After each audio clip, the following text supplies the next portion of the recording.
예, 여러분 안녕하세요. 지난번에 이어서 오늘 인류 무형 문화유산과 항공문학이라는 기획 주제로 두 번째 특강을 하게 되었습니다. 지난번 첫 번째 특강에서는 가곡을 가지고 우리가 진행을 했었는데, 오늘 두 번째 주제로 한국 사람이라면 누구나 다 잘 알고 있는 아리랑을 주제로 해서 특강을 가질까 합니다.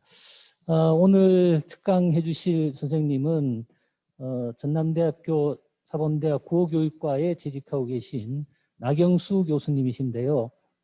나경수 교수님은 평생 동안 그 민속학 중심으로 굉장히 연구를 활발하게 하셔서 제가 알고 있기로는 뭐 연구 논문이 100편이 넘는 걸로 알고 있고, 저서도 거의 100편에 육박하는 정도로 정말 왕성하게 한국 민속학 분야 연구를 평생 동안 해오셨고, 이제 얼마 안 있으면 정년을 앞두고 있는 걸로 알고 있습니다. 예, 그러면 나경수 교수님 소개하도록 하겠습니다.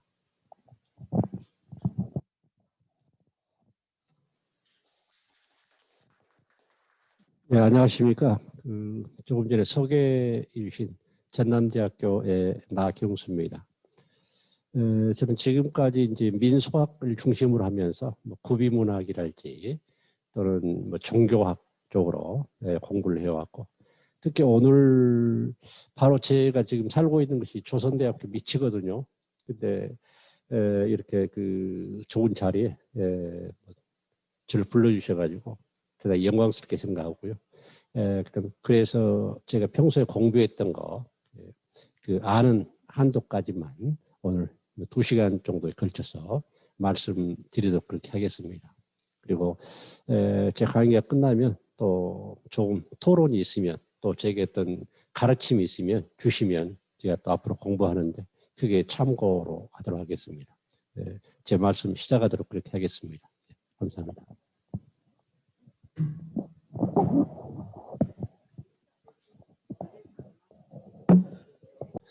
한 2시간 정도 이 아리랑에 대한 그 보편성과 특수성에 대한, 이 아리랑은 우리 민족의 노래이기 때문에 이 민족이 공유하는 보편성도 가지고 있지만, 특히 우리 이제 이 지역의 그 진도 아리랑이랄지 또는 광주의 대표 축제가 지금 아리랑으로 되어 있어서 이런 지역성 관련된 그런 특수성 문제, 이런 것들을 함께 말씀드리도록 그렇게 하겠습니다. 저는 제가 박사과정 때 두 번째 썼던 논문이 그 아리랑 관련 논문이었어요. 그래서 그때부터 쭉 아리랑은 계속 관심을 가지고 있는 그런 것이고, 특히 이제 아리랑은 굉장히 다층적 의미를 이 문학적으로도 그렇고, 또 제가 공부했던 민俗학도 그렇고, 또 그 외에도 굉장히 다양한 분야에 걸쳐 있고 뭐 이런 것들이라서 뭐 한두 개로 압축해서 포커스를 맞추기는 참 어렵고, 그래서 뭐 제가 그건 공부했던 걸 두서없이 다양하게 모아서 말씀드리도록 그렇게 했습니다.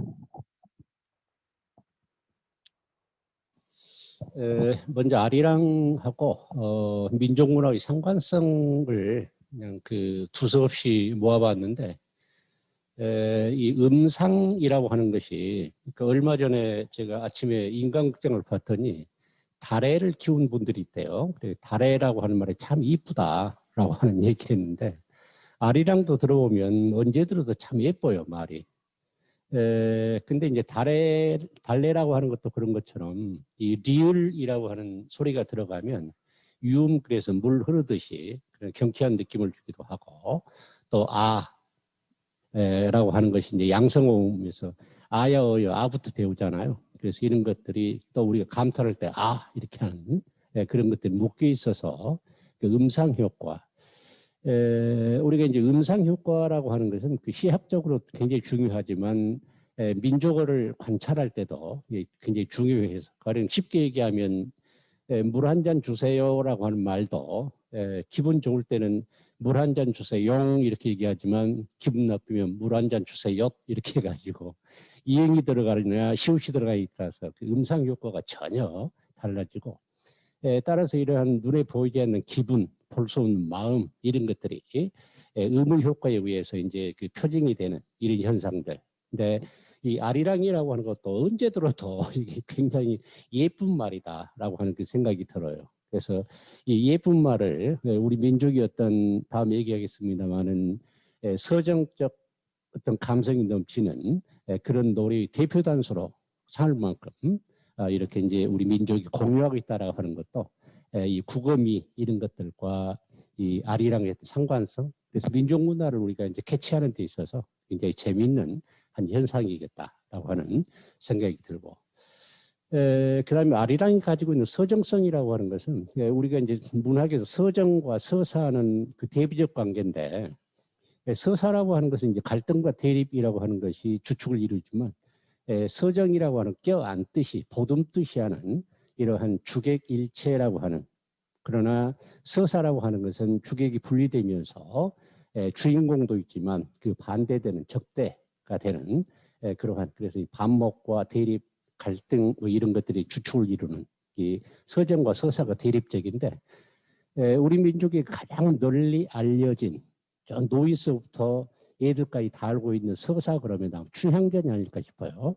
어떤 사람은 단군 신화를 들기도 하지만 어쨌든 이 춘향전이라고 하는 것이 훨씬 더 보편적으로 널리 알려진 것이 아닌가 싶은 생각이 드는데, 근데 거기에 이제 그 대립되는 게 서정이라고 하는 것, 우리는 아리랑이라고 하는 것이 아마 서정의 어떤 대표 단수가 아닌가라고 하는. 실제 우리는 이 시에서 서정이라고 하지만 그 시는 제게 보면 시는 일종의 이제 종합예술적 성격을 가지고 있는 것이어서 우리가 운율이라고 하는 음악성도 또 이미지라고 하는 회화성도 또 그 자체가 언어예술이기 때문에 종합 예술로서의 의미와 가치를 갖는다고 할 수 있는데, 어쨌든 아리랑이라고 하는 것은 우리 민족이 다 공유하고 있는 가장 보편적이면서 가장 아름다운 그러한 서정의 대표가 아닌가 싶은 생각이 들고요.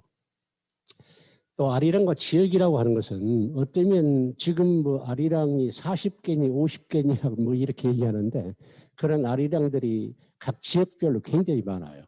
그래서 서로 자기 아리랑이 대표라고 얘기하는 이런 것들 보기도 하는데, 그 대표성이라고 하는 것은 사실은 이 아리랑 우리가 분류할 때 본조 아리랑이라고 하는 것이 있고, 본조 아리랑은 쉽게 얘기하면 우리가 잘 알고 있는 나홍규의 아리랑이라고 하는 영화에 나온 그 아리랑을 얘기합니다. 그 뒤에 향토적으로 가장 대표적인 것이 정선 아리랑, 밀양 아리랑, 또 진도 아리랑, 이걸 우리가 한국 3대 아리랑 이렇게 얘기하기도 하죠. 그래서 토속적으로 그 지역이 영국군을 두면서 이렇게 만들어진, 그 외에도 이 굉장히 많은, 최근에 보니까 이제 문경이라고 하는 곳에서 아리랑 박물관을 몇 천억짜리를 짓겠다고 사업 계획을 올려가지고 출지되는지 어쩐지 모르겠습니다. 한번 쇼킹했는데, 왜 문경에서 아리랑 영국군을 주장하냐면 문경세제는 웬곡인고 여기서 이제 문경 아리랑이라고 하는 것이 이렇게 이제 있기 때문에 문경이 그 요즘 쉽게 얘기하면 원조다 이런 주장을 하면서 박물관을 세우려고 하는. 근데 지금 아리랑이 가장 활발하게 불리는 지역은 어디냐면 연변입니다. 연변 지역에 수없이, 그 전에 이제 몇 년 전에 중국이 복단대학에 있었는데 그 복단대학 교수들이 다 연변대학 출신들이에요. 근데 그 중에 한 부분을 제가 여러 번 초청해서 아리랑 관련된 그 학술 발표도 하고 또 강연도 하고 또 뉴질랜드에 같이 가가지고 또 아리랑 그와 관련된 그런 학술대회에 같이 참여하게 됐는데, 어쨌든 지금 이 아리랑이 끊임없이 생산되는 곳이 연변이어서 연변 지역에 가면 전통적인 아리랑 외에도 우리 그 가령 그 새로운 가수들이 불렀던 그런 가령 영암 아리랑 같은 뭐 이런 것들이 끝없이 만들어지는, 그래서 1년에도 수십 개씩 가사가 이렇게 만들어지고 그걸 가지고 학술대회 하는 것도 봤습니다. 그래서 전국적으로 분포하지만 이게 국내뿐만 아니고 외국에도 분포하고 있고, 특히 이제 그 한때 제가 이제 관심 있어가지고 이 각설이 타령의 각설이들 이 가요지라고 하는 각설이 노래 이제 좀 심취해가지고 유튜브를 많이 봤었어요. 일부러 찾아봤었어요. 근데 그 각설이 타령 중에는 미국의 LA랄지 또는 시카고랄지 또는 일본이랄지 중국이랄지 우리 교민들이 많이 사는 이런 지역의 각설이들 초빙해가지고 일부러 이제 연말 연초에 성구영신 어떤 그 축제 행사 이런 것들을 하는데 그때 이제 그런 류의 각설이 타령에서 마지막 부른 노래는 항상 아리랑이었어요. 그래서 아리랑이라고 하는 노래가 이 지역적으로 굉장히 어쩌면 범세계적으로 퍼져 있다. 한국뿐만 아니고 한국 교민이 있는 곳은 어디든지. 또 이제 그 이러한 어떤 지역성이라고 하는 것이 한국이 한정되지 않고 그 유네스코에서 가장 세계적으로 아름다운 민요를 선정했을 때 아리랑이 제1번 1등이었는데 이런 것들도 아리랑을 지역적 확산시키는데 상당히 기여를 하고 있을 것이다라고 예측을 합니다. 아리랑과 시대라고 하는 것은 아리랑은 언제 시작됐는지에 대해서는 지금 설이 굉장히 분분해가지고 그걸 확정적으로 얘기하는 것은 굉장히 위험하다고 생각이 듭니다. 그러나 이제 대충 생각했을 때 구한말, 특히 특정적 사건으로 생각하면 대원군이 경복궁 복원하면서 전국적인 일꾼들을 모았을 때 이것저것 이제 민요들이 그 노동 현장에서 불리는데 그때 가장 널리 예창됐던 것이 정선 아리랑, 강원도 아리랑, 아라리 뭐 이런 것이었고 여기서 이제 이 경복궁이 완성된 다음에 일꾼이 흩어져서 자기 고향으로 돌아가서 이런 것들을 자기 고향의 음조에 맞게끔 변형해가지고 새로운 아리랑이 전국적으로 탄생하지 않았을까라고 하는 것이 일반적인 그런 얘기입니다. 그래서 그렇게 보자면 시대적으로는 이제 구한말에 이렇게 이제 나오게 되지만 특히 이제 1923년에 나온규 아리랑이 나오면서 우리는 이렇게 아리랑이라고 하는 것이 이제 그 민족음악으로 자리 잡는 굉장히 큰 어떤 계기가 되면서 그 이후로 시시때때로 아리랑 필요할 때 다음에 또 얘기하겠습니다만은 광주와 이 아리랑은 아무 연고도 없죠. 그럼에도 불구하고 광주와 아리랑은 뗄 수 없는 관계에 있습니다. 이런 게 각 시대적으로 필요하면 가령 예를 들면 광복군들도 아리랑을 불렀고요. 지리산 빨치산들도 아리랑을 불렀고요.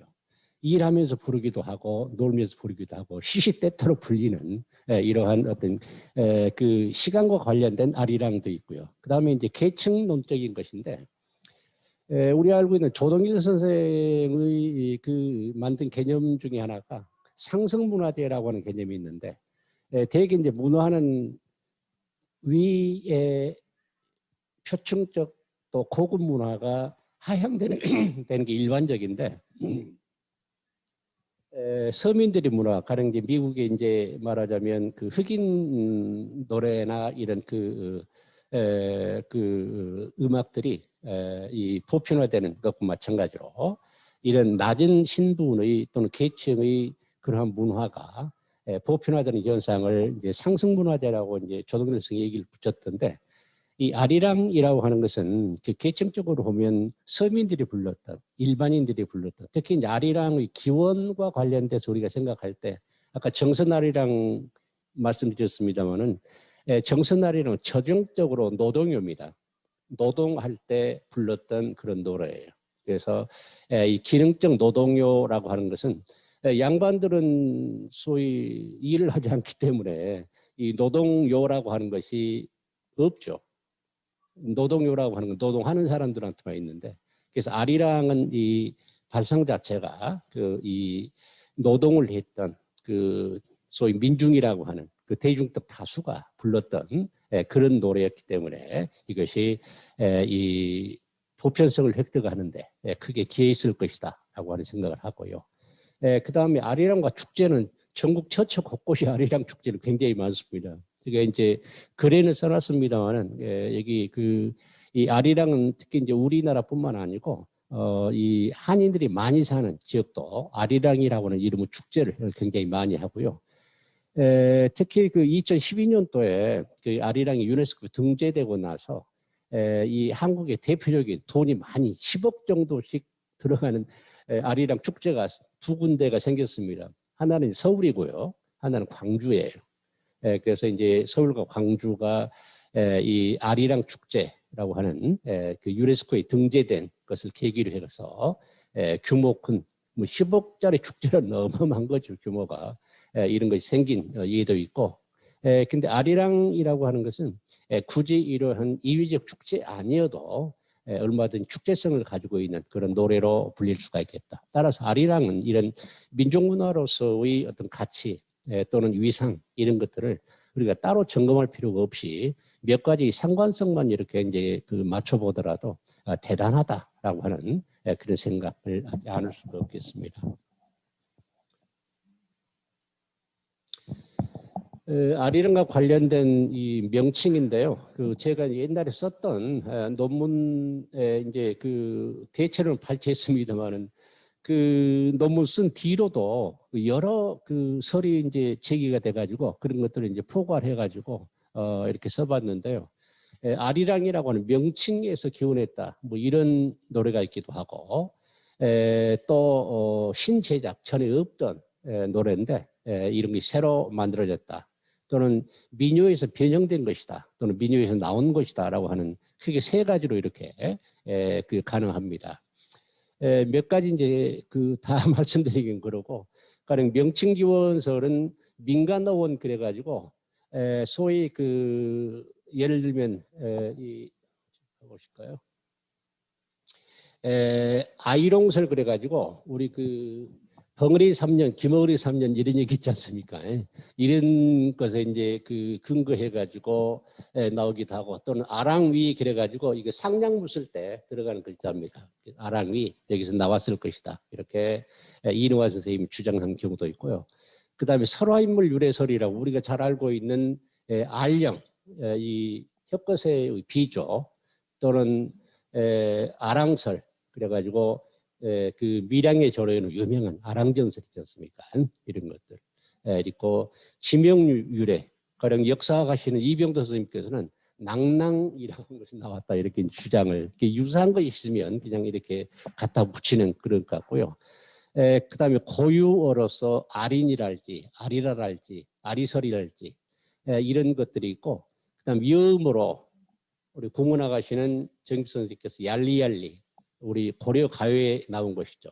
그다음 음상설, 이음 반복설 이런 거 있고 가장 최근에 나온 것이 이 고려대학교 정경욱 교수가 얘기했던 라리리얼설입니다. 이게 이제 불경에 보면 구음이 굉장히 많은데 그때 라리리언이라고 하는 이 구음이 굉장히 많이 그 노래로 불립니다. 여기서 기원했을 것이다.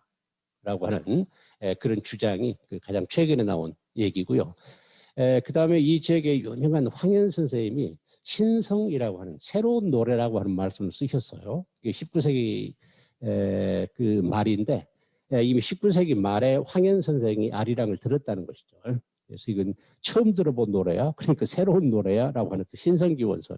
그 전에는 전통적으로 잘 전해지지 않았던 전성가요는 아니었다라고 하는 그런 얘기겠죠. 그 다음에 민요 중에 메나리 쪽 기원설이라고 하는 것은 김영갑 선생 아리랑 연구를 굉장히 많이 한 향토사학자이기도 하시죠. 이 메나리라고 하는 것은 전형적으로 저기 그 경상도와 강원도 지역의 우리 그 언어권, 방언권이라고 하는 것을 얘기하는 것처럼 소위 경상도 사람들은 부모님 돌아가시면 울 때 메나리 쪽으로 운다고 그럽니다. 마치 전라도 사람이 울음 울 때는 육자배기 쪽으로 울음 울죠. 방언권처럼 음악권도 있어요.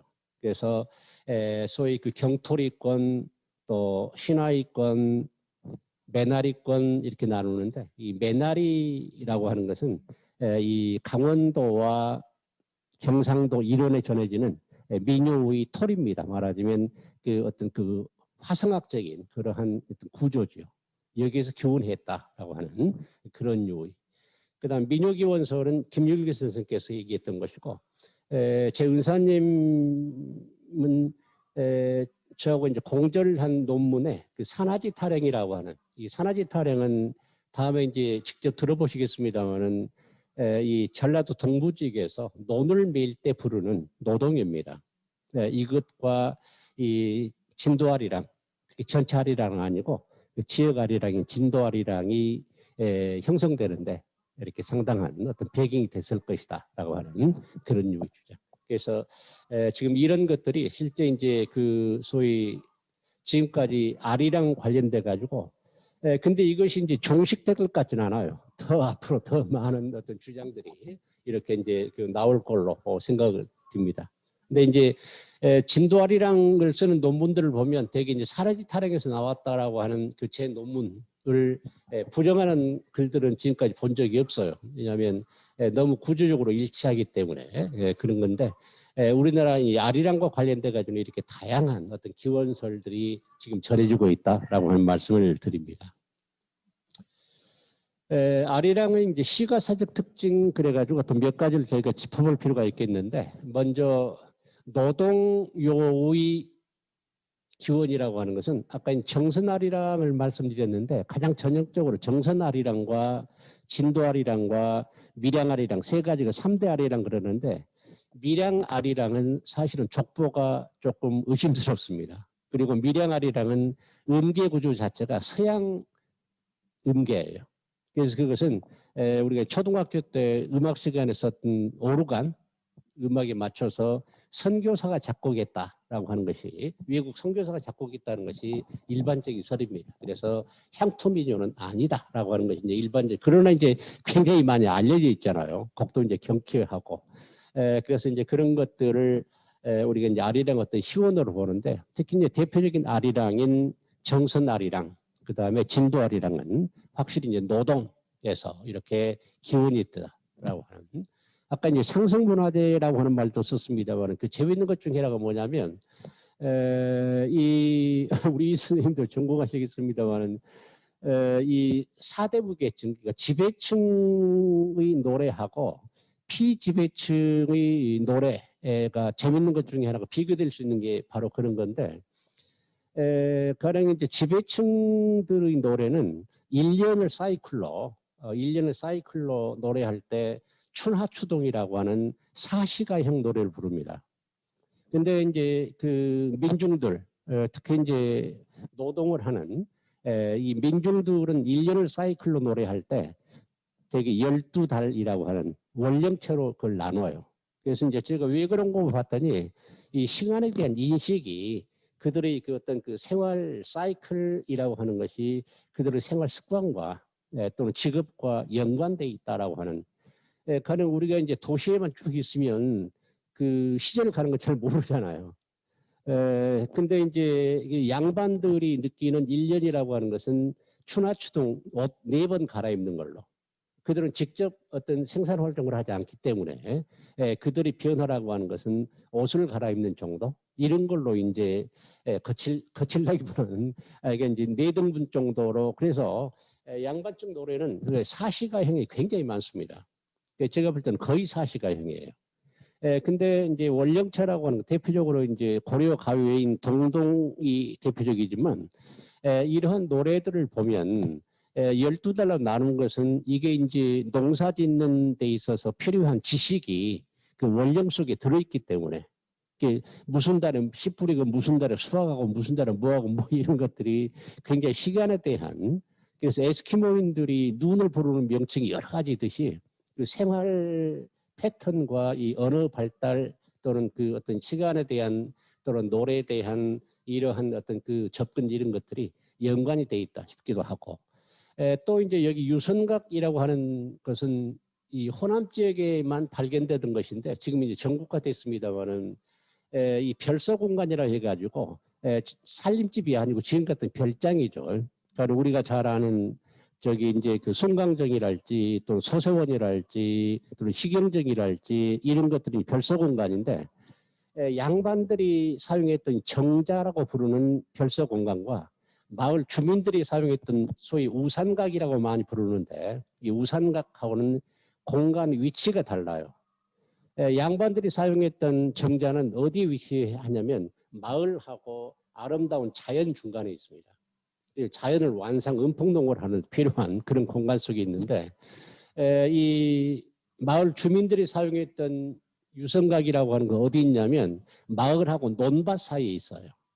그래서 이 유선각이라고 하는 것이 가지고 있는 공간 구조는 사실은 여러 가지 그 기능을 하지만 들의 일을 나갔다가 또는 일을 나갈 때 그 가거나 오거나 하는 그 중간 지점에서 또 유성과에서는 굉장히 중요하게 농사에 관한 어떤 지식들도 교환하고 정보도 기술하고 마을의 소문도 다 만들어지고 굉장히 이제 여러 가지 그 역할을 하게 되는데 그래서 이제 노동요라고 하는 것은 결국은 이렇게 이제 원령체 노래를 불렀던 사람들의 또 유선각에서 농사 관련된 어떤 행위들을 했던 사람들, 그 사람들 중심으로 이렇게 만들어진 것으로 생각을 하고, 그래서 아리랑을 이제 시가사적으로 분석할 때 다음에 말씀드리겠습니다만은 이 실제 이 형태적인 것뿐만 아니고 시를 만드는, 우리가 이제 민요를 민중시 이렇게 얘기하는데,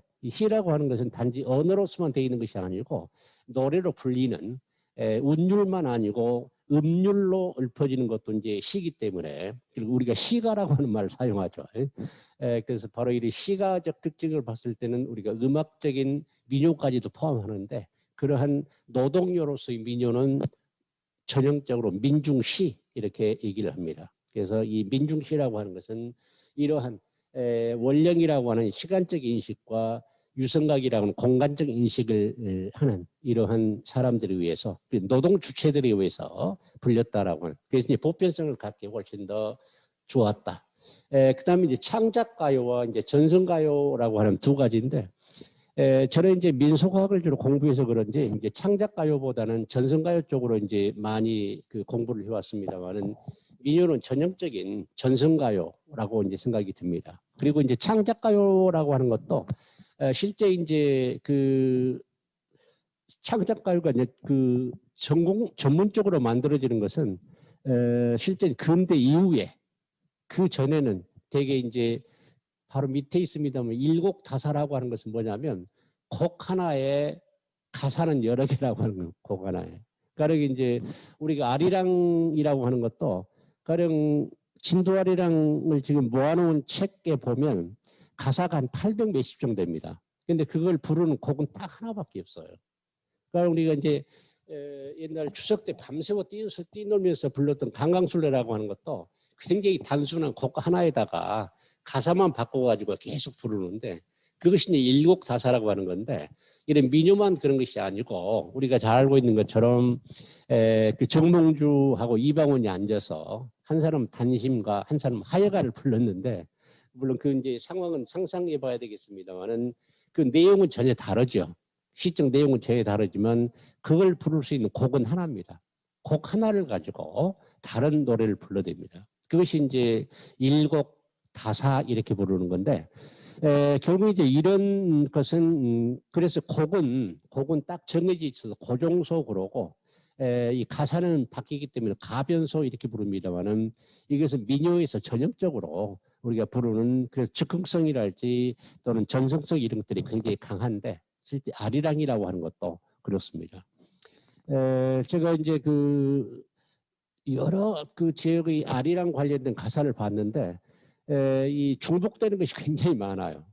예를 들면 밀양아리라는 가사가 진도아리랑 정선아리랑 불리기도 하고 뭐 이런 것들이 굉장히 많고, 한 지역에서 불린 그 아리랑 가사라고 하더라도 A라고 하는 사람이 불렀는데 B라고 하는 사람이 또 부르는, 이렇게 이제 중복적으로 많이 나타나는 전설성이 대단히 강해서 그런 것들이고요. 그다음에 우리가 이제 아리랑의 시가사적 특징으로 이제 꼽을 수 있는 것이 이제 시상전개인데, 시상전개라고 하는 것이 우리가 전통적으로 2단 구성 방식이 있고 3단 구성 방식이 있고 4단 구성 방식이 있고 그러는데, 쉽게 얘기하면 그겁니다. 4단 구성 방식이라고 하는 것은 기승전결의 방식이죠. 그래서 이게 중국 흔히 얘기하는 신체시 당나라 시대 때 만들어진, 여기서 기원해가지고 대유행을 했던 이러한 시가 형태로서 이 기승전결이라고 하는 4단 구성 방식 전 세계사적으로 중국밖에 없어요. 그리고 우선 신체시라고 하는 독특한 시형에서만 사용되는, 여담을 말씀드리면 저 이제 그 큰애가 중학교 다닐 때 잠깐 참고서를 좀 본 적이 있었는데, 어떤 설명문을 그 참고서 저자가 기승전결이라고 이렇게 그 분류를 그 이 문단을 나눠놨더라고요. 그래서 애한테 그 책을 못 보겠습니다. 기승전결은 설명문, 논설문 이런 데 들어가는 것이 아니고 전 세계사적으로 신체시라고 하는 시에서만 적용되는 독특한 시상전개 방식인데 그걸 여기다 갖다 붙여 저기다 갖다 붙이고는 잘못된 거죠. 무시간 잠궈서 저자의 책을 굳이 제가 아끼는 딸애가 봐서는 안 되겠다 싶어가지고 못 보게 한 적이 있었습니다. 3단 구성 방식이라고는 잘한 것처럼 서사, 본사, 결사 또는 이 1장, 2장, 3장 해가지고 우리가 이제 논리적으로도 3단 구성은 나오죠. 3단 구성은 좀 논리적인 겁니다. 그래서 우리 역사로 보면 향가 19채가 이 3단 구성의 전형입니다. 제가 19제 향가를 다 분석해 봤습니다만 19제 향가는 문장이 3개로 구성되어 있습니다. 종교의미가 3개입니다. 종교의미가. 그 종교의미가 3개라고 하는 건 3문장으로 구성되어 있고 이 3문장으로 구성되면서 그것이 이제 시상을 전개한 하나의 단락을 이루는 이런 것들. 그리고 이 시상전개 방식으로 3단 구성은 가장 정선된 형태로서는 초장, 중장, 종장을 이루고 있는 시조입니다. 시조에 와서 가장 정제된 형태의 어떤 3단 구성이 되는데 이 3단 구성이라고 하는 것은 상당히 지적이에요. 논리적이라고 하는 뜻이죠. 그래서 우리가 연역법이랄 귀납법 얘기할 때 3단 논법 얘기하는데 따라서 이 3단 구성이라고는 지적인 사람들이 좋아합니다. 일반인보다는. 그런데 2단 구성이라고 하는 것은 민요에 굉장히 많습니다. 일반적 민요는 2단 구성으로 되어 있는 것이 굉장히 많습니다. 청천하늘엔 잔별도 많고 이게 1단이고요. 이래 가슴엔 수심도 많네. 이게 2단으로 대비적인 어떤 관계로서 훨씬 더 이 보편 그러니까 간단할수록 보편성을 얻는 게 유리하죠. 논리적인 어떤 구성보다는 어떤 대비적 관계랄지 병렬적 관계랄지 또는 그 역접적 관계랄지 이런 걸 통해서 자기 의사를 초정할 수 있는 2단 구성이라고 하는 것이 이 일반인들에게는 그래서 보편적으로 이제 시상 전개를 하는데 아리랑은 다 2단 전개 방식으로 되어 있습니다. 그래서 요즘에 만들어지는 그 아리랑들은 이제 현대 가요의 곡뿐만 아니고 내용도 만들기 때문에 굳이 이제 전통적인 그런 구성을 합니다만 전통적인 아리랑은 다 2단 구성 방식으로 되어 있고요. 이런 것들이 뭐 천안 삼거리랄 도라지 타령이랄지 뭐 이런 마찬가지 아니에요. 물레 타령이랄지 이런 것들도 가장 보편성을 가지고 있는 그런 민요들은 2단 구성 방식이 가장 일반적입니다.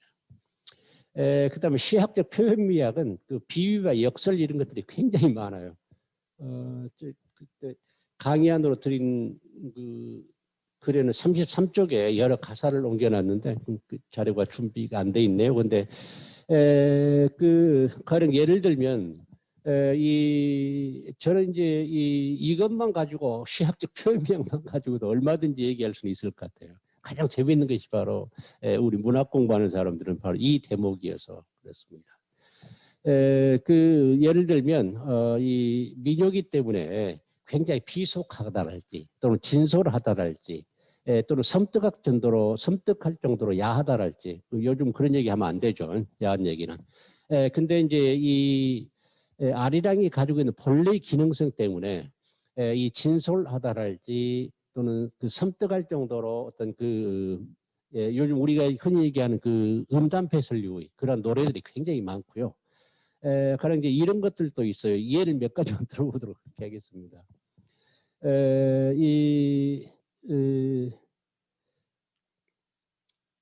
시어머니 주려고 명태를 쪘더니 소뚜껑 열어보니 방망이를 쪘네. 뭐 이런 것들. 시어머니가 얼마나 미웠으면 그러겠어요. 며느리 주려고 바늘을 샀는데 주려고 보니까 짝대기로구나. 뭐 이런 것들. 며느리와 시어머니의 어떤 그런 그 고부 간의 갈등. 우리 이제 아까 서사를 얘기했습니다만은 민요 중에 서사 민요는 대개는 시집살이 노래가 많습니다. 근데 그 까닭은 시집살이가 그만큼 고됐다라고 하는 것이죠.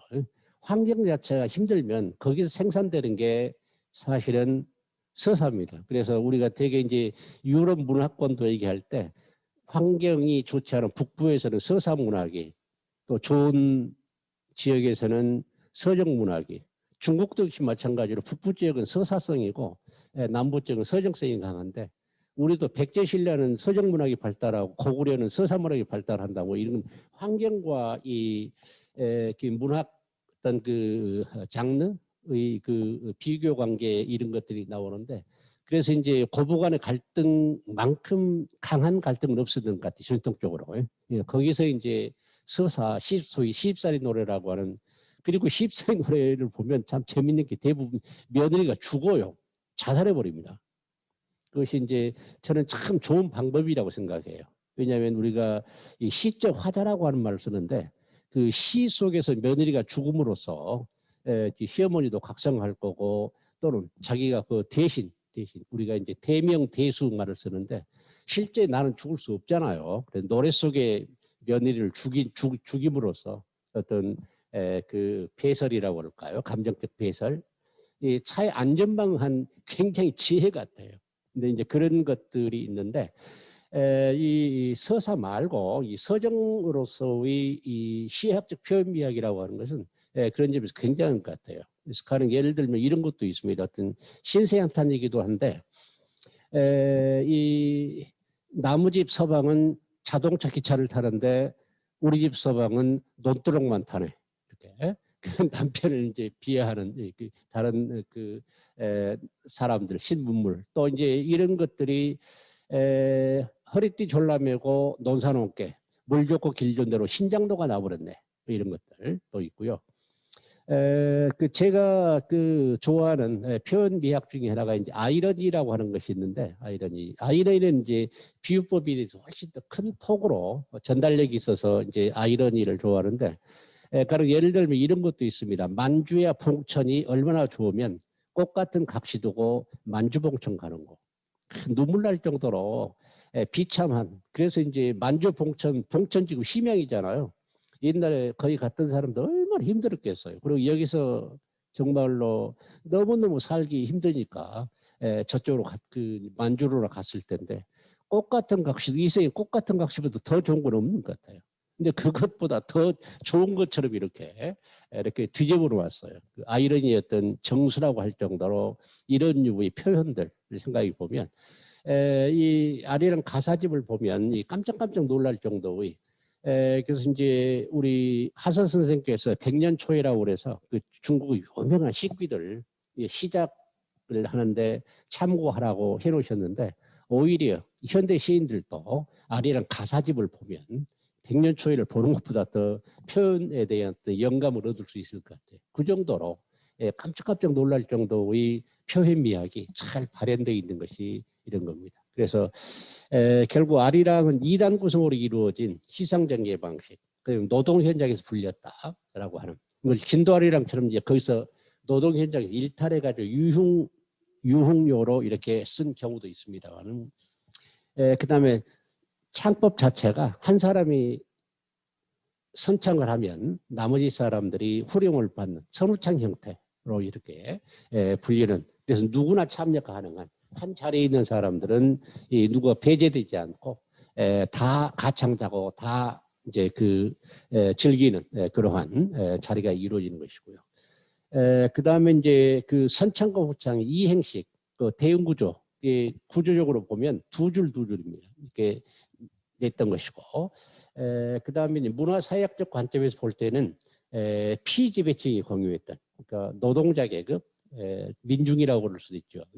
그들이 이제 공유했던 이런 노래를 볼 수 있는 것이 아리랑이다라고 하는 그래서 그런 측면에서 아리랑은 굉장히 이제 그 다층적인 어떤 접근이 가능한 것으로 이제 생각을 합니다. 이제 진도아리랑에 대한 배경을 좀 말씀드릴까 싶습니다.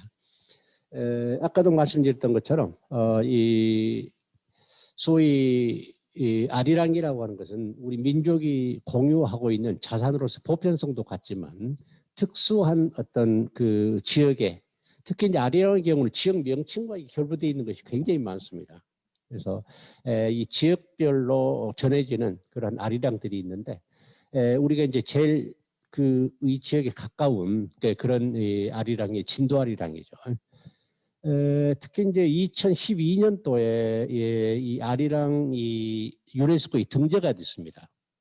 이 인류 무형유산으로. 그래서 서울 국립박물관에서 국립중앙박물관에서 세계 학술 대회가 열렸어요.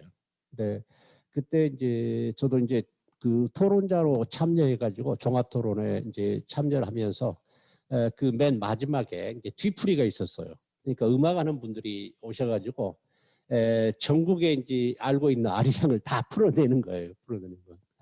근데 1시간 정도나 그 정확한 시간은 잘 모르겠는데 아마 그 굉장히 길게 이제 아리랑만 가지고 이 장구치고 뭐 그 북치고 하면서 그 무대에서 한참 흥겹게 모든 사람이 따라하고 특히 이제 외국 사람들도 굉장히 많이 왔던데 그런 분들까지 이제 같이 어울려 가지고 춤추고 노는데 하나 인상적인 것이 뭐였냐면 이 클라이막스 때 마지막 부르는 노래가 진도 아리랑이었어요. 근데 저는 이 진도 아리랑이 모든 아리랑을 불러갈 때 마지막 불리는 것을 한두 번 본 것이 아닙니다. 우리가 알고 있는 그 송소희라고 하는 그 노래 잘하죠. 그 친구가 이제 노래할 때도 보면 진도 아리랑 맨 뒤에 부르는 게 이게 상당히 많아요. 아리랑을 좀 메들리로 이렇게 부를 때. 그 까닭이 뭘까라고 생각해 보면 진도 아리랑은 어떤 숨은 비화가 있어요. 바로 그 비화 가령 이제 일반적으로 얘기를 하면 소위 이제 그 일반 사람들은 문법 모르면서도 문법이 잘 맞게 얘기하잖아요. 근데 이 진도아리랑도 따라서 뭔지 모르지 뭐 하여간 맨 마지막 클라이막스 때 부르는 그런 노래로 알고 있는데 실제 이제 문법 학자들은 문법을 분석해서 그 구조를 파악하잖아요. 의미도 파악하고 그런 것처럼 저처럼 이제 이 민속학이랄지 또는 국문학 하는 사람들은 바로 그 비화를 알기 때문에 그것과 연관시켜 가지고 그런 현상은 왜 그런지에 대한 설명이 가능해지죠. 바로 이런 것들 때문에 그런데 진도 아리랑은 굉장히 재미있는 현상 중에 하나가 뭐냐면 이 아까 말씀드렸듯이 정선 아리랑은 지금도 노동요예요. 노동요에서 한 발짝도 벗어나지 않았습니다. 그리고 노동 현장에서 불리는 그 노래가 계속 변형 없이 불리고 있어요. 근데 진도 아리랑의 경우는 본래 없던 노래입니다. 정확히 얘기하면. 근데 이 없던 노래인 진도 아리랑이 형성되면서 약간 이제 변형이 생겨요. 변형. 이 변형이라고 하는 것을 우리는 창조적 어떤 변형 이렇게 얘기할 수 있는데 가령 이제 우리 광주가 가지고 있는 유일한 국가무형문화재가 고싸움 아닙니까? 이제 고싸움이라고 하는 게 줄다리기를 변형시키는 거거든요. 양쪽에서 이제 암줄 수줄을 연결해 가지고 줄을 이제 잡아다 수평적 운동인데 이건 고싸움은 그 암줄 수줄을 연결시키지 않고 풀어 가지고 그걸 부딪혀 버려요. 그러니까 이 수평으로 이 승부를 가리던 것을 수직적으로 이제 승부를 가려요. 그러니까 또 잡아당겨서 밀쳐 나가니까 훨씬 더 과감하죠. 이 상무적이라고 얘기하는데 호전적이기도 하고. 그래서 이제 저쪽 제가 82년도에 석사 다닐 때 처음으로 이제 그때 이제 포충사에서 하는 그 고싸움을 구경을 갔었어요. 방송국이 촬영 온다고 해가지고 사람 동원 많이 되고 해가지고 갔었는데 그때 어떤 분 한 분이 이게 굉장히 위험한 거대요. 위험한데 열심히 하다가 팔이 똑 부러져 버렸어요. 그 흰 옷을 입고 난 피가 낭자하죠. 피가 낭자하는데 그분을 한쪽을 치워놓고 계속 하더라고요. 고싸움을. 승부 날 때까지. 그래서 제가 그때 이제 다 끝나고 인간문화재한테 여쭤봤어요. 그 사람이 다쳤는데 빨리 병원을 보내고 뭐 조치를 하시지 옆에 놔두고 그랬냐고 그랬더니 저를 이제 이상한 사람 보듯이 보면서 몇 년 전에는 이 고에 깔려서 사람이 현장 즉사에 있는데 꺼적으로 덮어놓고 승부 끝날 때까지 하고 초상 치렀다고 그 정도로. 그래서 이제 이 고싸움 하는 사람들 얘기를 들어보면 그런 얘기도 합니다. 그의 대보름 때 고싸움 해가지고 이기면 동부서부 나누거든요. 이기면 넌 성마적인 산 것보다 더 기쁘다. 뭐 이런 얘기. 얼마나 격렬하고 그 자존심이 이제 걸려 있으면 그러겠어요. 근데 그 고싸움이라고 하는 것이 바로 이 1919년도 대보름에 광주천에서 마지막 했던 광주 줄다리기. 1919년도에 이제 그 목격담으로 보면 광주 천변에서 이 줄다리기를 하는데 너무 격렬하니까 당시 일제시대 아니에요. 순사들 칼을 차고 지켰다고 그럽니다. 실제 이제 줄다리기를 제대로 하는 걸 보면 지금 우리 줄다리기하고 가장 가까운 게 이제 일본의 오키나와인데 어마어마한 줄 크기죠. 줄이 한번 잘못 이렇게 이제 휘청휘청 이렇게 그 가지고 노는데 그 줄에 단단한 줄에 잘못 머리를 맞으면 현장 즉사할 수도 있어요. 그 정도로 격렬합니다. 이게 수많은 사람들이 한 3, 400명 사람들이 움직이는 거기 때문에 그 물리적인 어떤 힘이라고 하는 건 대단하죠. 근데 이제 그런 것들을 약간 이렇게 승부 방식을 변형시킴으로 인해서 그렇게 논선마저기 산 것보다 더 기쁘다는 그런 말 할 정도의 어떤 그 승부욕, 승벽심 이런 것들을 얻어내는데 진도아리랑도 마찬가지입니다. 본래 진도아리랑이 창작된 게 아니고 전승되던 그 민요를 약간 변주시켜가지고 그걸 만들었기 때문에 굉장히 뭐라고 그럴까요? 그런 어떤 그 가령 예를 들어서 우리가 이제 그 전통적인 전승되는 것은 보수적이지만 그게 약간의 변형을 가해서 새로운 어떤 의식을 얻는 이런 것들이 민속에는 굉장히 많습니다. 그래서 이런 응용이라고 그럴까요? 또는 활용이라고 그럴까요? 그런 유의한 현상으로 우리는 요즘 같으면 이제 우리 문화 콘텐츠라고 하는 말을 많이 쓰는데 바로 그런 현상으로서 이 진도아리랑이 이제 굉장히 재미있는 것이고요. 특히 이제 진도는 재밌는 것이 그것이기도 합니다. 현재 이제 진도는 전국 유일하게 민속 예술 특구로 지정이 돼 있어요. 그래서 민속 또 예술 뭐 이런 것들이 진도 지역에 굉장히 그 국악을 비롯해 가지고 서화도 마찬가지고 발달하고 있는데 이런 진도의 어떤 특수성하고 진도아리랑은 굉장히 잘 결착돼 있습니다.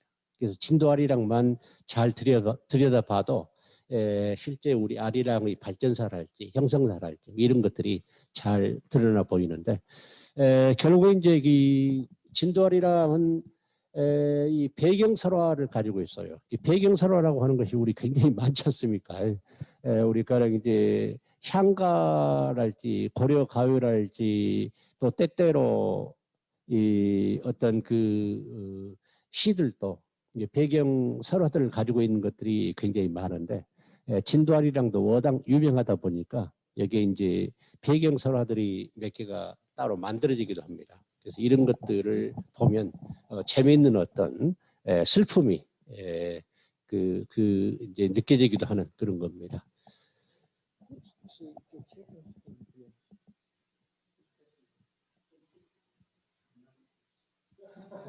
그냥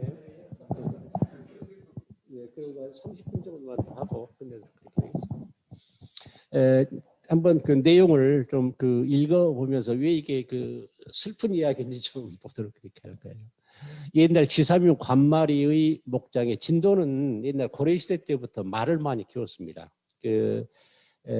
제주도에도 키웠지만 진도에 이 관말이라고 하는 마을 자체가 있는데 관이라고 하는 말 키우는 전형적으로 목장이었습니다.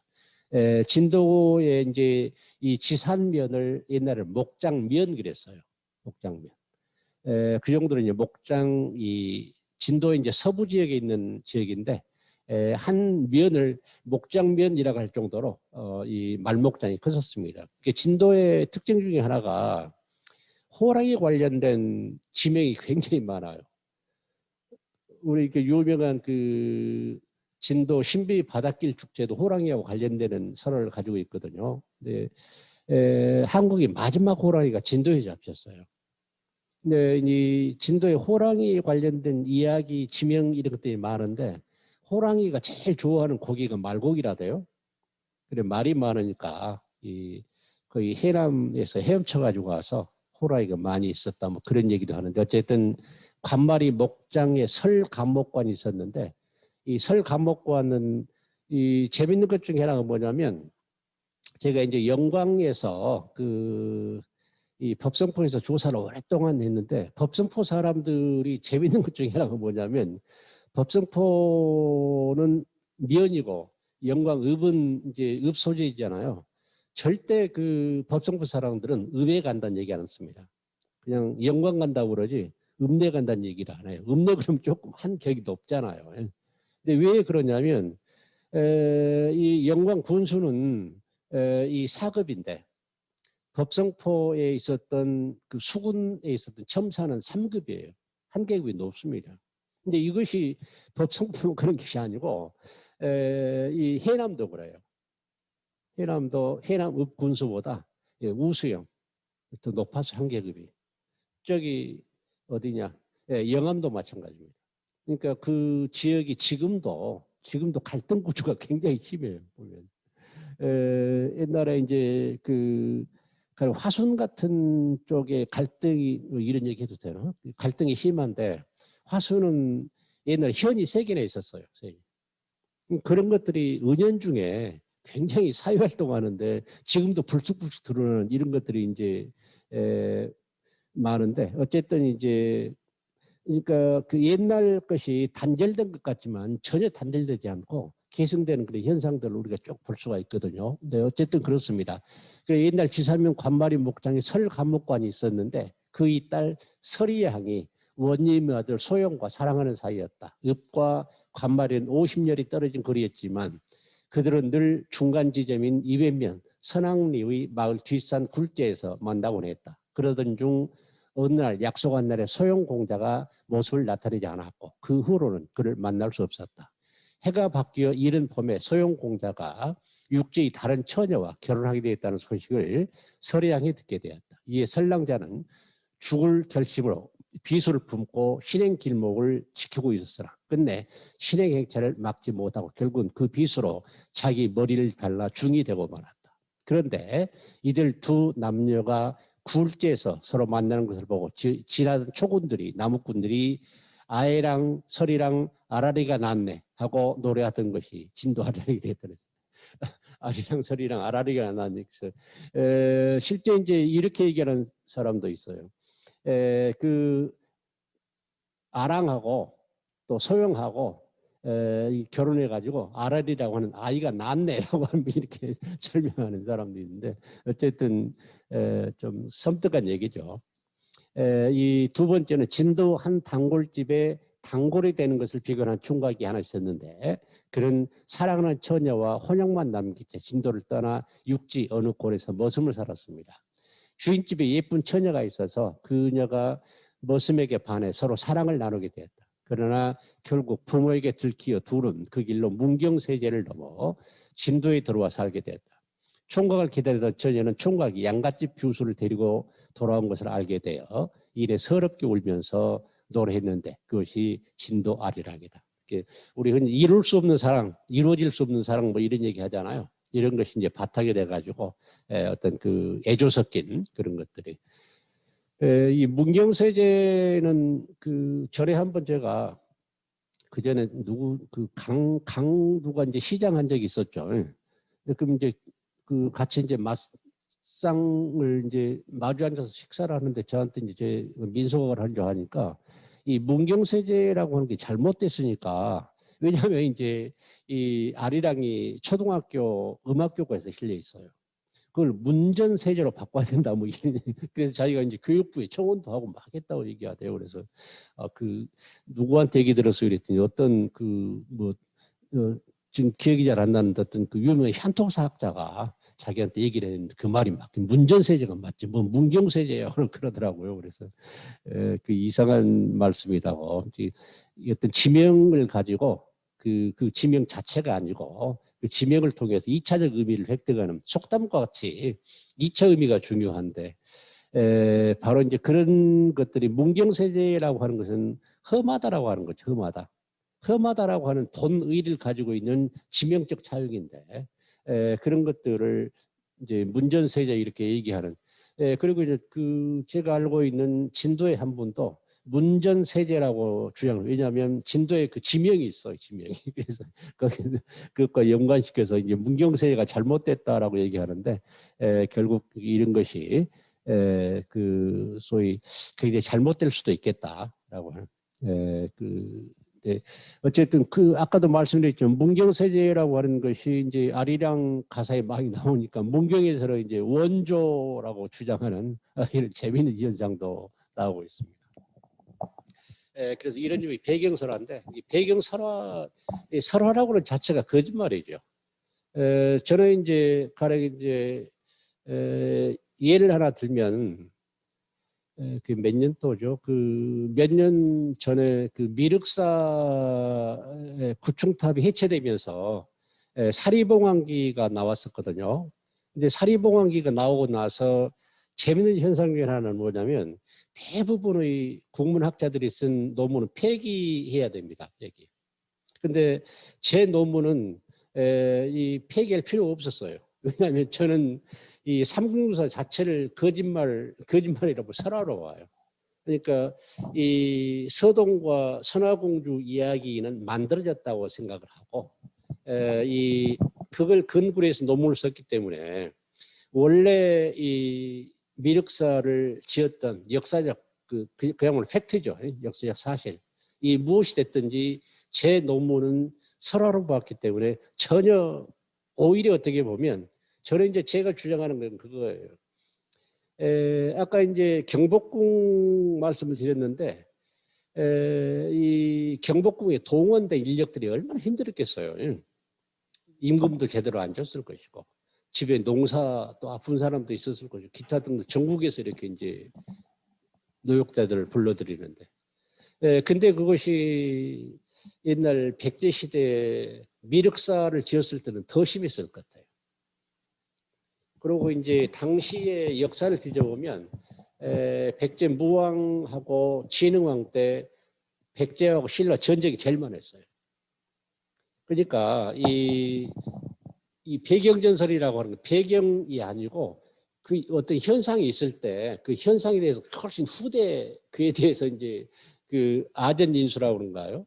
이일력 비일력이라고 그런가요? 뭐 이런 식으로 이제 거기에 결착해서 만들어지는 하나의 이야기이기 때문에 마치 우리가 소설가를 거짓말쟁이라고 손가락질 않는 것처럼 이 배경 설화라고 하는 것도 사실 아니지만 저를 비난할 필요는 없거든요. 오히려 그 속에서는 의미가 생산된다면 좋은 거죠.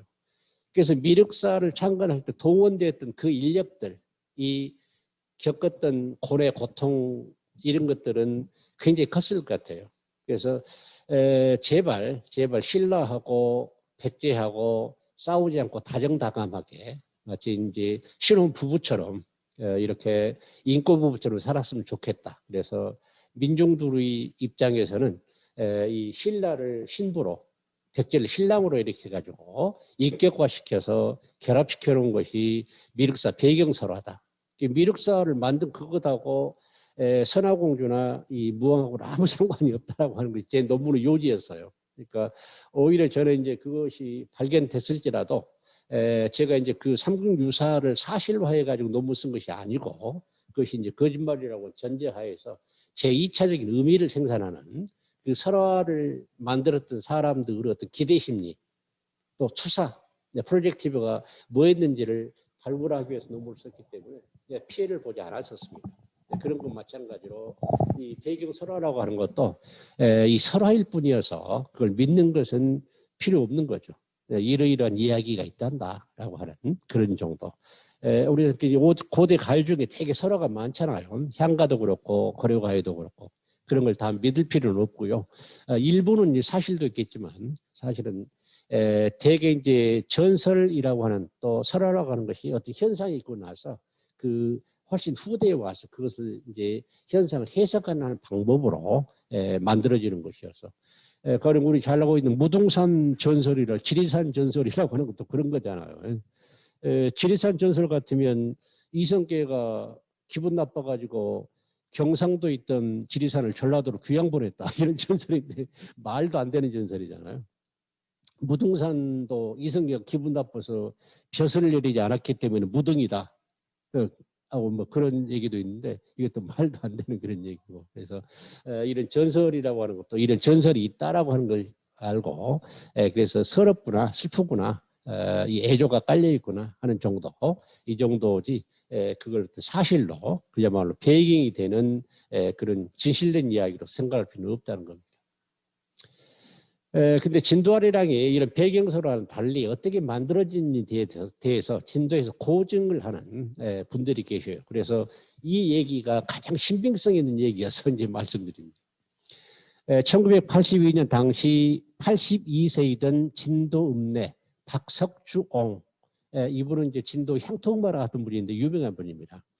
의 기록에 의하면, 증언 기록에 의하면 1900년도 초반까지 진도 아리랑은 정리된 장단이 없이 진양조, 자진머리, 중머리, 중종머리 등으로 두서없이, 그러니까 이거 빠르게입니다. 빠르게 두서없이 부르고 가사와 후렴들도 각양각색으로 부르던 것을, 그러니까 이것은 이제 그 형성이 되는 그 초창기의 어떤 현상이죠. 제자리를 잡기 전에. 최상준, 박진권, 박종기, 허자선, 박경준, 박석주옹 등의 제시들이 이 모여 신청해서 얘기조합을 설립하여, 옛날은 군별로 다 신청이 있었습니다. 무당들 어떤 그 쓰는 그 어떤 건물이죠. 그게 이제 일제시대의 예기, 말하자면 기생을 만드는 조합으로 됐는데, 기생조합을 광주에도 있었죠. 조합을 설립하여 후진양성시, 당시 우리 진도 널리 불리워지던 아리랑 타령의 박자와 째를 정리하고 진도 아리랑이라 명명하였는데, 이때 호남 아리랑 또는 남도 아리랑을 하자는 의견이 있었으나 박종기 선생께서 우리 진도에서 부르는 노래이니 진도 아리랑이라 하자 하여 진도 아리랑으로 결정했다. 이렇게 이제 신청해서 이걸 이제 정리한 걸로. 여기 이제 박종기 선생은 굉장히 유명한 그 무속인입니다. 그 일제 시대에 이 서울에 올라가서 방송에서 출연하고 또 일본까지 가가지고 이 대금을 잘 불었던 그러한 대금 산조의 창시자 이렇게 얘기하는 진도 유명한 그 무속인인데, 이분 음악이 뭐 자기가 집에서 꿩을 먹고 싶으면 대금으로 꿩 소리를 하면 꿩이 와가지고 이제 잡아서 먹고, 비둘기를 먹고 싶으면 비둘기 소리를 대금으로 하면 비둘기가 내려 잡아먹고 뭐 이런 전설이 있는데, 그 정도로 대금으로 못할 소리가 없었다고 하는 보도를 다소린 그 신격화, 거의 신격화에 가까운 얘기를 해놓은 분인데, 이 음악적으로 굉장히 대가였어요. 산조를 이렇게 창안할 정도니까 엄청 대가시죠. 그래서 이분 중심으로 해가지고 이런 것들을 이제 정리해가지고 그것이 신청해서, 신청은 이 전통적인 지금 신청 건물이 남아 있는 것이 저기 그 어디 그 화순 어디 같은 데 있던데, 거기는 전형적으로 군수가 이 뭐 행사 있으면 그 무속인들 다 불러다가 이렇게 그 군적 행사를 하고, 그러니까 국가에는 이제 장학원이라고 하는 악부 형태의 기관이 있었는데, 여기 이제 군 단위 정도까지는 신청해서 모든 음악을 담당했던 그런 기능을 했습니다. 그래서 주로 무속인이나 기생들이 많았는데, 거기서 진도 음악을 만들었던 분들이 여기서 이제 중심이 돼가 진도 아리랑을 만들었다라고 하는 것이 일반적으로 알려진 그러한 거고요. 근데 진도 아리랑 아까도 말씀드렸습니다. 형성 배경인데, 이 진도 아리랑을 이제 얘기하기 위해서는 먼저 산화지 타령이라고 하는 것이 뭔지를 좀 알아야 됩니다. 근데 이 산화지 타령은 이 우리가 좌도꽃, 우도꽃, 동편제, 서편제 하듯이 이 소위 동북권에 속한 전라도 동북권에 논을 맬 때 부르는 노동요입니다. 그래가지고 일락서산에 떨어지고 월실동정이 달떠온다. 에야 뒤야 에야 떼야 에야 뒤야 산화지로구나 이렇게 부르는. 진도아리랑은 다 아시는 것이죠. 근데 이제 여기서 이제 비교되는 게 뭐냐면, 이게 아까 2단 구성이라고 얘기했는데, 여기 이제 매기는 소리가 이제 선창을 하는 것이죠. 여기 진도아리를 선창하는 것이고, 여기 산화지 타령도 후렴은 여러 산에 부르는 것이고, 근데 우선 여기서 이 형태적인 구조가 동일하다고 하는 것이죠. 근데 이 두 가지뿐만 아니고 거의 모든 민요는 아까 얘기한 천안성가리라 도라이 타령, 굴레 타령, 사랑 타령 다 마찬가지입니다. 이 구조가 일반적이에요. 그래서 이것 때문에 같다고 얘기를 하는 것은 아니고요. 다른 요인들이 여러 가지가 있습니다. 근데 이제 재밌는 것 중에 하나가 뭐냐면 우리가 이제 시를 볼 때 이제 글자 수를 보게 됩니다. 왜냐하면 제가 이제 한번 그 재밌는 비교를 위해서 그 이미자 노래하고 그 누구죠? 그 서태지 노래하고 이 글자 수를 세봤어요. 그때 이제 3분 정도의 소위 우리가 얘기하는 유행가를 부릅니다. 노래 가사량이 글자 수로 3배 차이가 나요. 3배 차이가. 많은 것은 5배 차이가 납니다. 랩으로 부른 것은 더 많은 차이가 나요. 글자 수가 많다고 하는 것은 똑같은 시간에 더 많은 글자를 노래하기 위해서는 더 빨라져야 됩니다. 그 노래는 갈수록 빨라지는 것이죠. 요즘에 이제 우리가 부르는 이 대유가 트롯이라고 하는 것은 굉장히 느린 노래 중에 속해요. 그래서 이제 우리 흔히 그 이선님 잘 아시지만 이 만대엽, 중대엽, 삭대엽 이렇게 세 가지가 우리나라 이제 음악의 빠르기인데 이 조선조 중기에 이미 만대엽, 삭대엽이 중대엽이 없어지고 삭대엽만 남았다라고 하는. 근데 옛날 조선조 중기 때 분들이 그 삭대엽 굉장히 빠른 노래라고 생각해 삭대엽을 부르던 분들이 지금 아이돌 노래 들으면 깜짝 놀랄 거예요. 숨도 못 쉴 거예요. 너무 빠르니까. 근데 이제 글자 수라고 하는 것이 이 위에 이제 매김 소리는 다 똑같거든요. 근데 밑에 이 보면 에야 뒤야 이게 에야 뒤야 에야 이렇게 부릅니다. 그리고 이것을 부르는 시간하고 아리아리랑 서리서리랑 아라리가 난데 이거 부르는 시간이 동일합니다. 이 등장성이라고 얘기하는데 동일한 시간에 글자 수를 보면 서로 차이는 많이 나죠. 이게 훨씬 더 빨리 불립니다.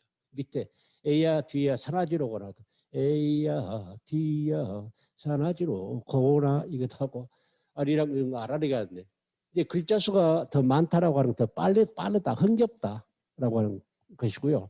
그래서 이러한 어떤 그 구조적인 차이가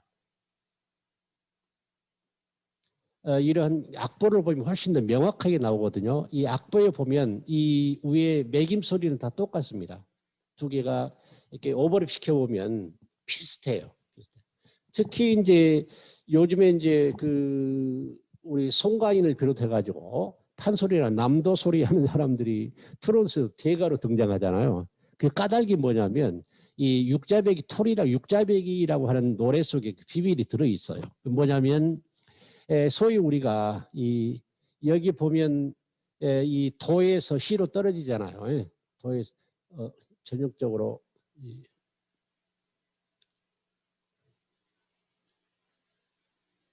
어디가 있냐?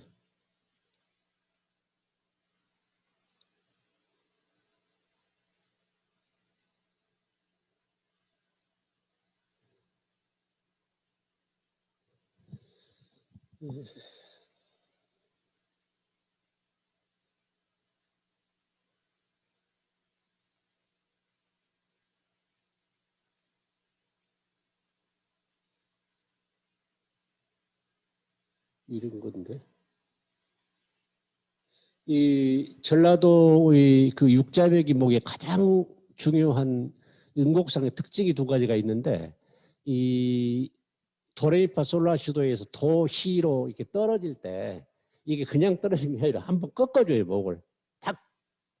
그리고 라에서 미로 떨어질 때 그냥 떨어진 게 아니고 바이블레이션처럼 떨어서 나옵니다. 이게 이제 신하위권 또는 육자배기 톨이 가장 전형으로 보는데 이 트롯이 그 기교를 이용을 해요. 그래가지고 가령 우리 송가인이 같이 국악과 나온 친구들한테는 이 꺾은 목과 떠는 목이 이 그냥 그 밥 먹는 것처럼 쉬워요.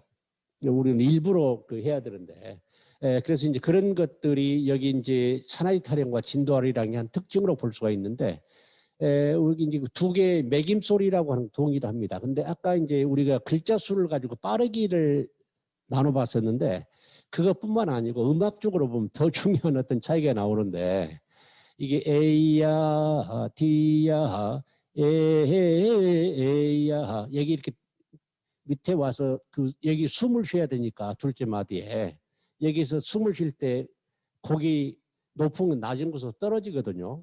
그리고 이것은 하루 종일 일을 하면서 불려야 됩니다. 만약 여기서 진도아리랑처럼 아리아리랑 서리서리랑 아라리가 났네 이렇게 올라가잖아요. 끝이 차고 올라갑니다. 이런 식으로 노래하면서 일하면 하루 종일 못해요. 노래에 지쳐가지고. 그래서 바로 이 산화지 타령이라고 하는 노래는 전형적으로 논을 메면서 이 논을 뭐 한두 시간 메는 것도 하루 종일 메야 되잖아요. 그래서 이렇게 부르는 노래. 근데 이 진도아리랑은 흥을 돋우기 위해서 그러니까 우리가 이제 분류를 하면 이것은 노동요, 이것은 유희요 이렇게 부릅니다. 유희요. 그래서 이 노동요와 유희요는 이렇게 음악적 구조도 다르고 또 이 그 어떤 글자 수를 세어보면 그런 점에서 빠르기 이런 것도 굉장히 다르고 우리가 눈에 보듯이 이렇게 이제 글자 수를 세니까 알지 글자 수 세지 않고 보면 왜 노래가 빠르지 그러면 결국 이제 글자 수가 많이 있어 빠르다라고 하는 건데 이 들어보고 그대로 빠르네 이렇게만 알잖아요. 근데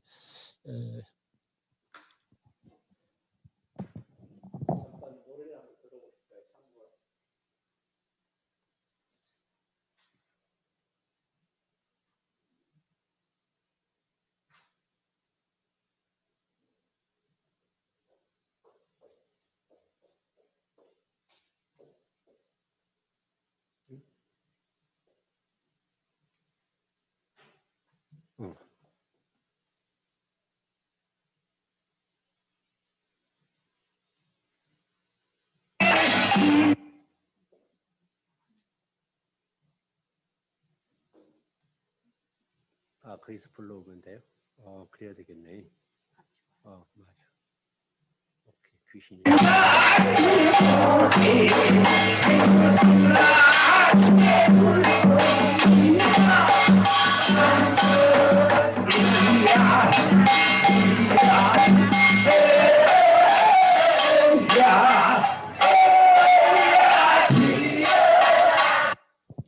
자, 이거는 제가 몇 년 전에 구례에서 직접 녹화한 건데요. 구례 옆에 신촌리라고 한 마을인데 이 마을 그 농악이 국가무형문화재가 됐어요. 그래서 이제 그 기념 잔치를 하면서 그 모든 잔치가 끝난 다음에 이제 장작불 피워놓고 마을 사람들이 노는 장면입니다. 근데 이 장면이 특히 재밌는 게 뭐냐면 마을 분들이 이제 아까 조금 전에 얘기했던 이 앞소리를 하잖아요. 매김소리를 하잖아요. 그러면 뒷소리를 하는데 어떤 사람은 산화지 타령을 하고 어떤 사람은 진도아리라고 매김소리를 하고 이게 막 혼재돼 있어요. 자세히 들어보시면.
자, 이렇게 그 한 자리에서 놀 때 어떤 사람은 이 후렴을 할 때 산화지 타령을 하기도 하고 어떤 사람은 아리랑을 하기도 하고 뭐 이런 현상도 있고요.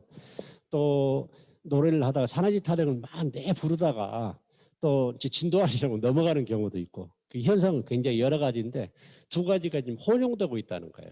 근데 그 혼용이라기 보기보다는 진도 아리랑이라고 하는 노래가 애초에 이 발명되거나 작곡된 것이 아니고 이 산하지 타령이라고 하는 노래가 있었고 그 노래에 이 뒤에 후렴을 아까 말씀드렸듯이 어떤 음악적 특징이 있었잖아요. 이거는 이 떨어지는 소리인데 이 노동을 하기 위해서 진도 아리랑은 흥을 돋구기 위해서 아리아리랑 이렇게 치고 올라가는 이런 식으로 이제 변형을 줘가지고 흥을 돋우면서 이 글자 수를 더 많이 넣다 보니까 더 빨라지는 빨라야 흥이 나는 것이죠.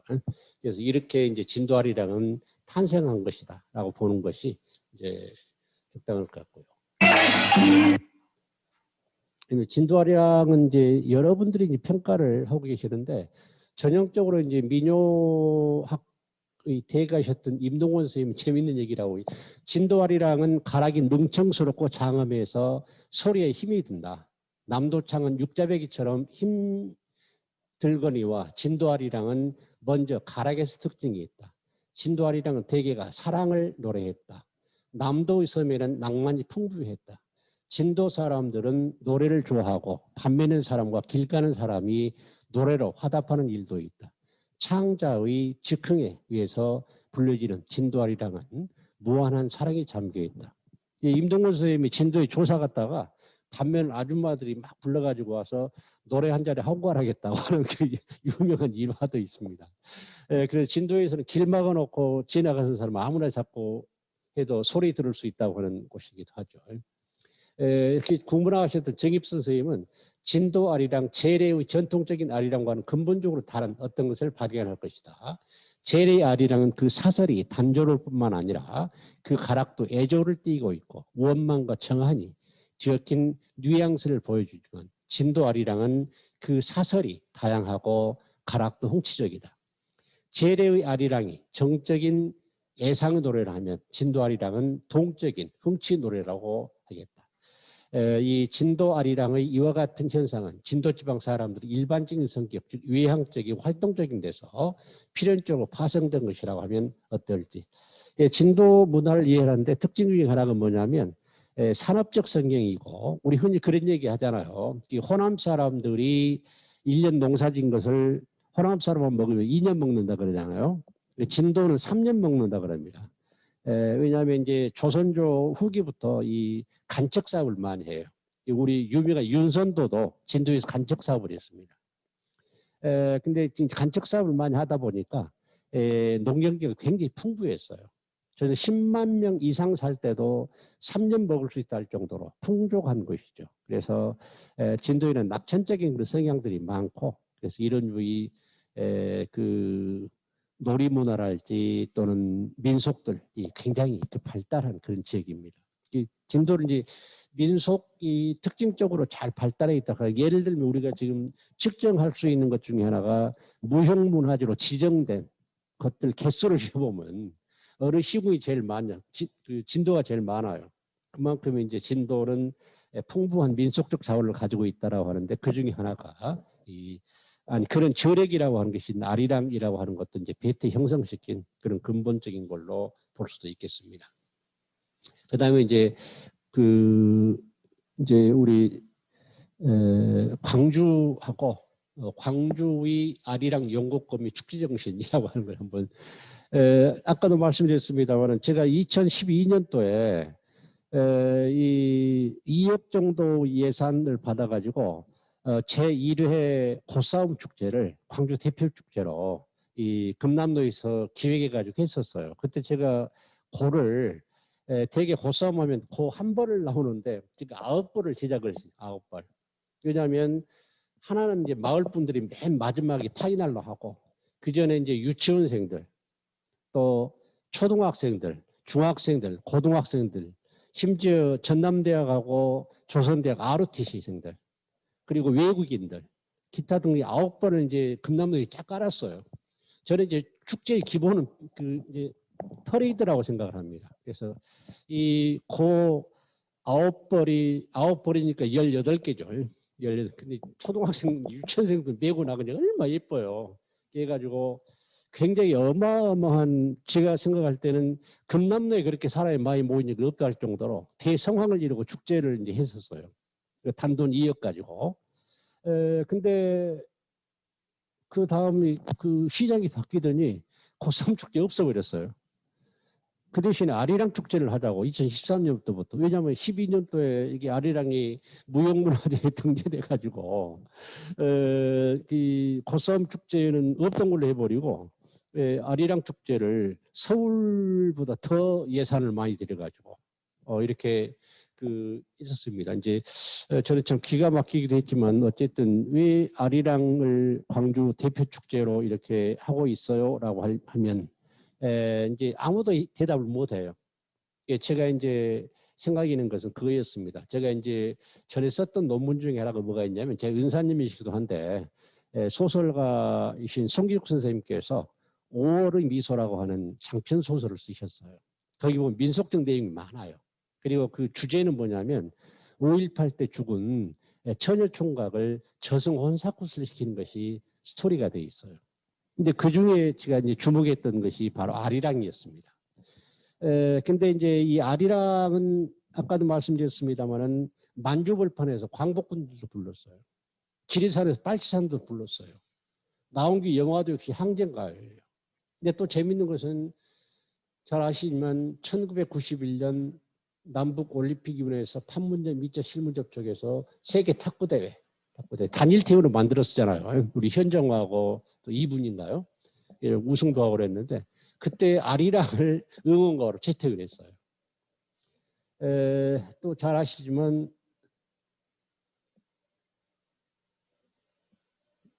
이걸 어떻게 아까 어떻게 나오던데 그냥 아시니까 넘어가죠. 그냥 시간 없으니까 한번 해보실래요? 네. 아니 그 밑에 걸 해야 돼요.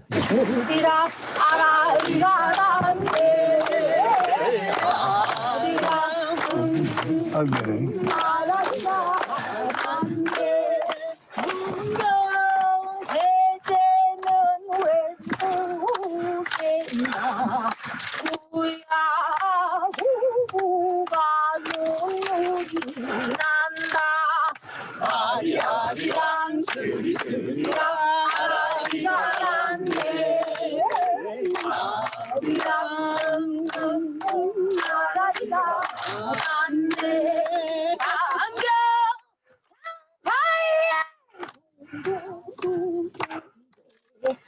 기여차 아야디여라 노를 져라 아리아리랑 스리스리랑 아리랑 안돼 아리랑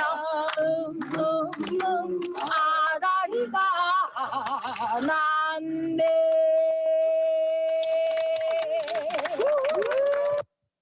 높은 분들이라 잘 못 노시죠. 우리 같은 어깨춤이 막 엉덩이 흔들고 막 난리 날 텐데. 아리랑이 이렇게 그 민족사적으로 이제 문제가 있을 때 항상 소환되는 그런 것들. 저는 텔레비 보고 잘 울진 않는데 옛날에 그 월드컵 4강 우리가 4강 했을 때 하고 바로 이 순간 그냥 울컥해가지고 그 눈물이 그 내 의지에 상관없이 흐르는 그 느낌을 받았는데 이 아리랑이 또 한몫이 있던 것 같아요. 아리랑이 이제 소환되니까 그런 점에서. 그래서 이제 아리랑이라고 하는 것이 이제 우리 문제에 그 민족의 문제가 있을 때 항상 이렇게. 근데 그 5.18 때 어떤 일이 있었냐면 이제 사격 이제 그 저들은 이제 자위권이라고 하는데 이 시민군한테 총을 쏘기 직전 상황입니다. 그것이 이제 5월의 미소에 이렇게 나와 있어요. 근데 이제 조금 좀 이 소설 굉장히 그 긴 부분이 한번 잘라버렸는데 한번 이 부분만 읽어보도록 할게요. 5.18 광주 민주화 운동 과정에서는 도청 앞 시민군들이 일송정 우리 소원은 통일 그리고 애국가를 함께 부르다가 마지막 극한적 위기 상황에 처하자 다른 노래 아닌 아리랑을 부르면서 최후를 장렬하게 준비했다. 아리랑 아리랑 아라리 아리랑 고개를 넘어간다. 아리랑 가락이 흘러나오자 나는 온몸에 찌르르 전류가 흘렀다. 무겁게 흐르는 아리랑 가락은 땅바닥을 조용히 공중으로 떠올리는 듯 했다. 아까 애국가를 부를 때와는 또 다른 감격에 목이 메고 몸이 떨렸다. 사람들 눈에서 눈물이 줄줄 흘러내렸다.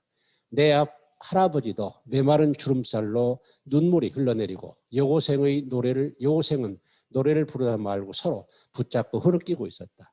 내 눈에서도 한없이 눈물이 흘러내리고 몸속에서는 피토리 하나하나 살아 요동치는 것 같았다. 나를 버리고 가시는 이유 10미터 못 가고 발병난다. 노랫가락이 쑥 올라가자 땅바닥에 한꺼번에 공중으로 붕 떠오르며 나는 몸속을 흐르는 절 위에 부들부들 떨었다. 감동이 아니라 전율이었다.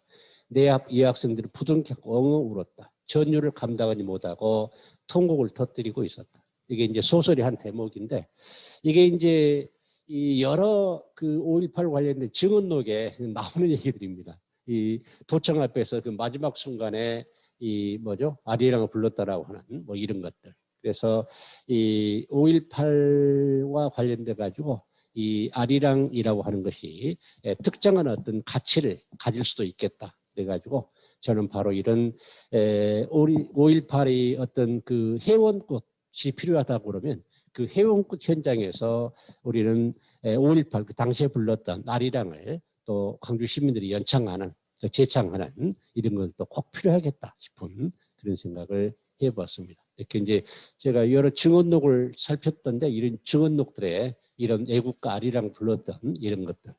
이렇게 아리랑을 불렀을 때는 아까 이제 송객수 선생님이 조금 더 이제 강하게 문학적 서사로서 이게 이제 그 그 감동을 전율이라고 이렇게 표현한다라지 뭐 하늘을 붕 뜬다라지 뭐 이런 조금 그 서사로서 이제 그 덧칠을 좀 분식을 해놓긴 했습니다만 어쨌든 그럼에도 불구하고 아리랑이라고 하는 노래는 맨 마지막에 부르는 노래 이런 걸로 우리가 이제 매김할 수 있고 그것이 광주에서 집단적인 어떤 체험으로 집단 체험의 가장 전형적인 것은 축제죠, 축제.